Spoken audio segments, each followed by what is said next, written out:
Well, good afternoon, ladies and gentlemen, and welcome to one of the many testing dimensions for the Void Menagerie. We're going to be building for Pallas cats today, which I'm very excited about because they are brand spanking new.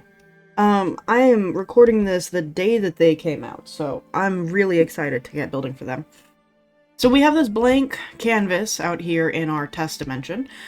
We're gonna go ahead and start working with the terrain a little bit, but I want to talk a little bit about what exactly our plans are here. So I've been looking around for some exhibit ideas, things that other zoos have done, things that I've seen in other zoos. Like I've said previously, I've actually gotten to see these cats, like, in real life. Briefly went on a visit to Poland, and yeah, we went to the zoo out there. Now, I will say, I was not impressed with the Poland cat. Can you not stand on my keyboard? Thank you. What was that? Oh, you need love and cuddles. Okay. The poor baby feels neglected. He needs his love. And there's a stray cat outside our door, and we need to know that you're safe. Wouldn't you believe it, but I love you. I have love in my heart for many. You will always be my special boy. Are you saying, Mother, this is not what I wanted? I know that. But I didn't want you to step on my keyboard. Yoink! Okay. Oh, where were we? I was not terribly impressed with the habitat that they had out there. It was a bit small, and they had far too many Pallas cats in it. And you could tell that they were a little bit stressed. So I'd like to avoid as much of that as we can, I think. So how exactly are we going to make sure that we do this? Well, I think the first step is to figure out some of our layouts, right? Would help if I actually had this on 100% so that way we could go faster. So I don't want to just do a square box habitat, but I do want to have a little bit of fun with this. So main things that we need to be aware of is that we're only going to have like 1 or 2 Pallas cats in here. I don't want to really have more than that. The other thing I want to do is try and include some kind of guest aspect to this habitat. So ordinarily when I build these dioramas, I just build for them as if they're in the wild. And this time I'd like to take a slightly different approach, I think. Just a slightly different one. We'll see. And so, to that end, I'm thinking that we will build sort of the habitat space for the cats, really get that ironed out. And then I would love to do kind of... There's 2 methods that we can do for this. Pallas cats, as far as I know, are not guest interactable.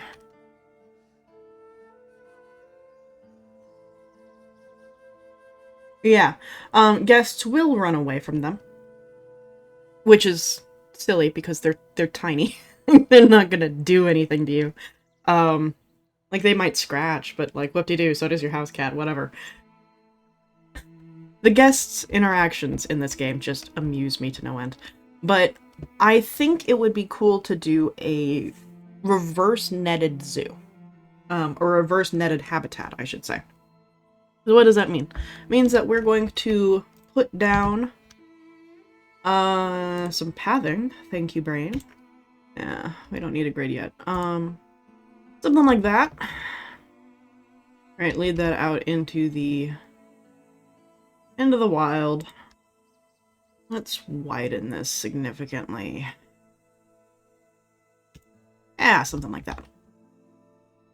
So then this will be our actual habitat space. We'll have a couple of gates right here for the guests.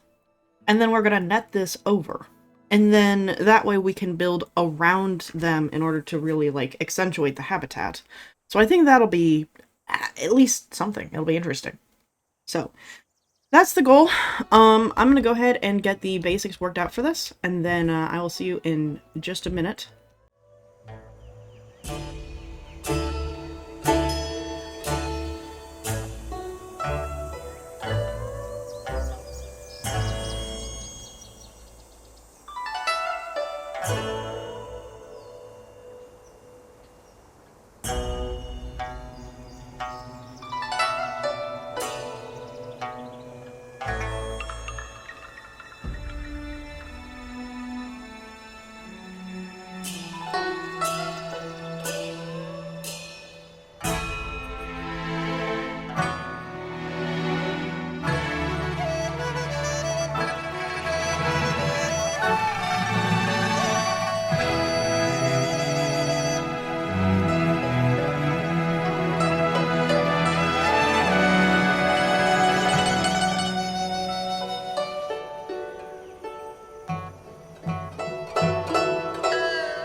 Okay, so here is the net situation. I don't know if we jump cut to this or not. Maybe we did. Yeah, I built this little piece right here and then anchored it all around. And I ran into the problem that I always run into with all of this roofing, which is that everything is square, and angles don't like to be squares. They like to be triangles, and we don't have the triangles in order to do this. So we end up with this crazy design at the front that I just leaned into. I was like, you know what? If we're gonna have this weird star shape or whatever, it might as well look good. So yeah, so there's the beginnings of our little guest area. Let's go ahead and decorate it. There. Okay, let's look at what I did. Not too much. It's mostly just been a lot of interior decorating. So we've got some ground cover. I figured that we could have a little bit of, like, some rocks in here for the pathing. Leaves, a couple of plants. I figured I'd use the new Planet Zoo bins. They're flashy, and they feel like they belong at, like, Hollywood, but I don't know. The color palette looks surprisingly good in here. Like, they're just a little bit flashy, so they catch your eye. But they're not, like, overbearing, you know?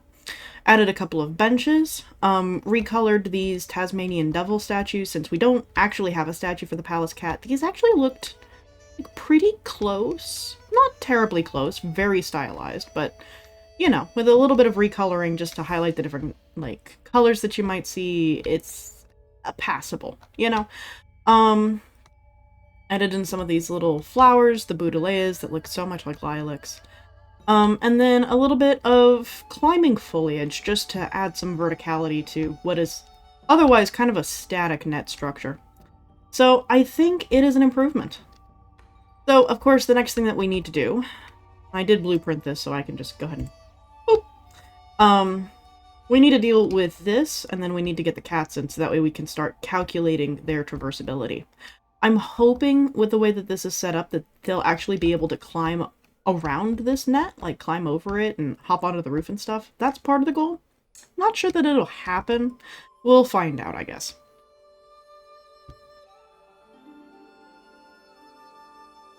Alrighty, so the cats are in.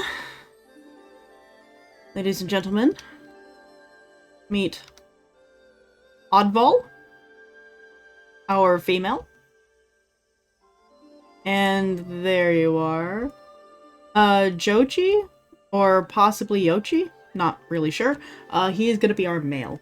So they are both investigating the hut. I've noticed that they tend to run directly for corners. I don't know why. I did a little bit of fiddling to make sure that they're not getting into the guest area. But even so, there are some places where, like, you can tell there's going to be some escapes. So we'll just need to shore those up a little bit. And I added in these little support beams here so that way they could get onto the roof. Because that's a feature that I really wanted to make sure it actually stayed in. So let's go ahead and fix up our boundaries. Okay, so I did a little bit of fiddling with the borders. We've got the cats in, we've got the little rock structure. And I think what I'm going to end up doing, because of the fact that this will hopefully someday, if we roll it, end up in the Void Menagerie, I want to make sure that we've got some kind of theming that sort of blends it into the rest of the park. So I've settled on a kind of seasonal theme. So I figure we'll do some nice cherry trees over here. We'll do some nice red and yellow and orange kind of fall theming over here.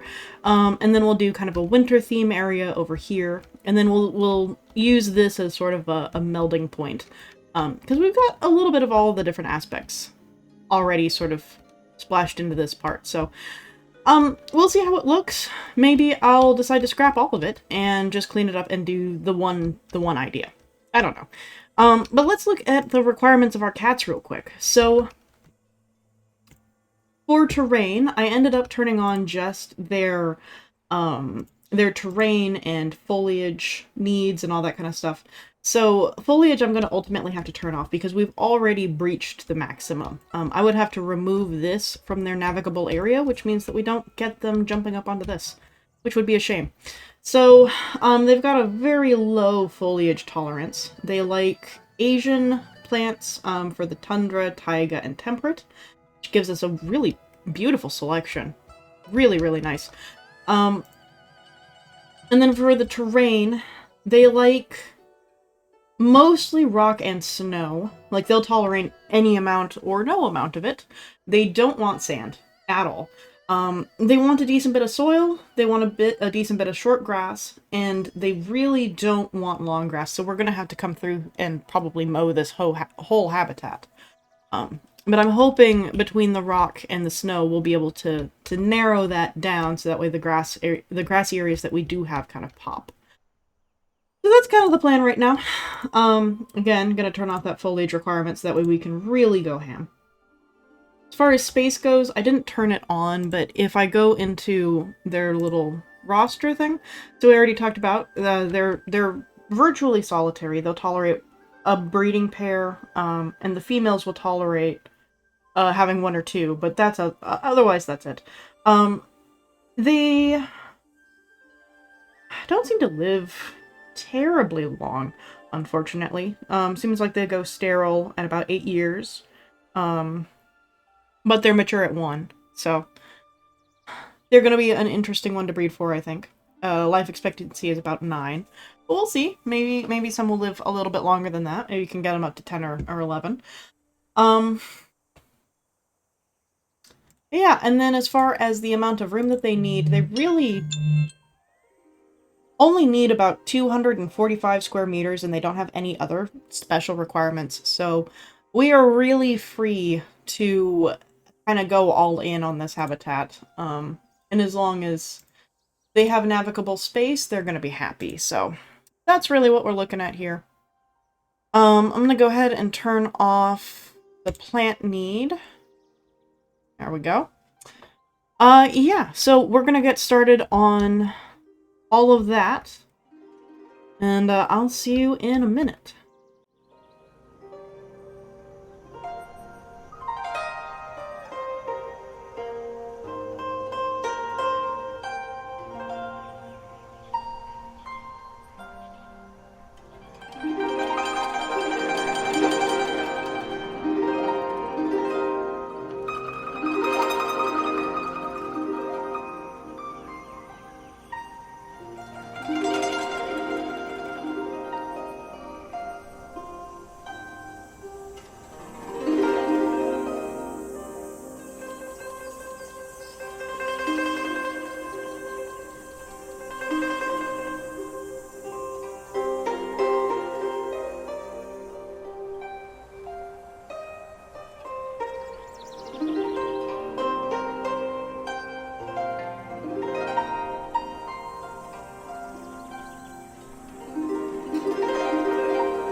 Okay, so I think all of our seasonal areas are now done. So we have this nice little spring area. I figured I'd bring in some of the mosses that you'd probably see in something like this. Um, we've got these nice Japanese cherry blossoms, and then I blended in these pinks and purples from the flowers. I think it all works pretty well. I want to push this a little bit farther.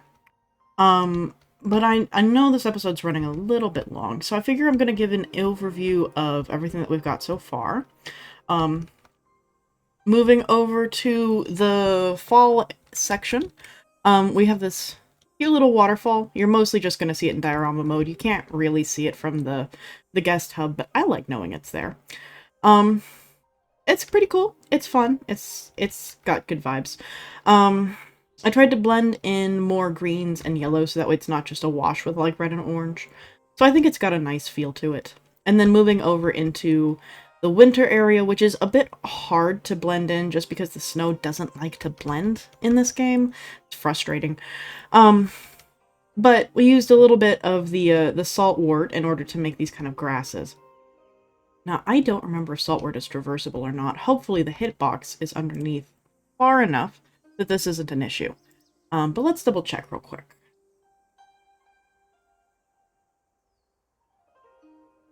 Yeah, it looks like this whole area is pretty well and truly blocked off, so I'm gonna have to edit that out, figure out what to do instead of the saltwort, because I like this dry grass look. I just don't know what I'm gonna do for it is the only thing. Now, we're not running into any issues with their terrain, at least I don't believe so. Let me double check that.